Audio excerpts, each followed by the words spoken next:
Grief has a way of showing up quietly, sometimes through music, through memory, sometimes through what people call God winks. This is a part of my ongoing chats inspired by Jenna and Sheinelle.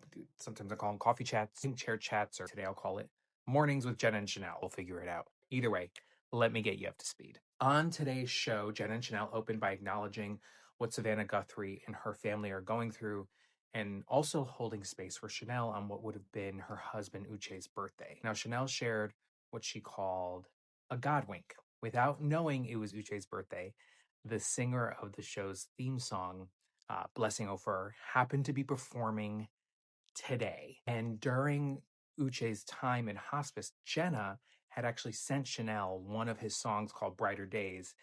And the fact that this is all aligned on his birthday felt so deeply meaningful, even as the viewer. Sheinelle said that they were choosing to make it a day of grace and purpose. Grief and mourning, they don't go away. They just get easier to carry over time. And if you do so with grace and purpose, those that we've lost aren't lost in vain, if that makes sense. For me, God winks show up differently.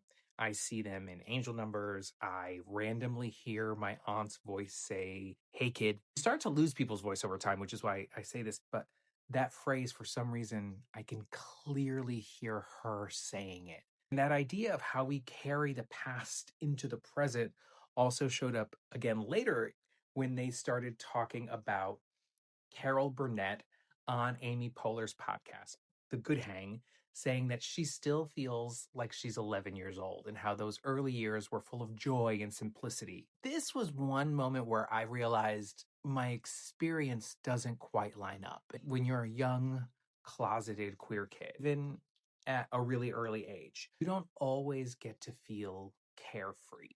You're editing yourself before you even know why. Your walk, your voice, your energy, all in an effort to stay safe, to stay undetected. I don't feel 11. I guess I would be in my early 20s. That's when I first started to taste freedom, could exist in most spaces as the closest version to my full self. And right now, I feel the most grounded, the most challenged, most vulnerable, brave, really. Every time I see my angel numbers, I thank my past self for being brave enough to get me here, and I always thank my future self for keeping me on the path.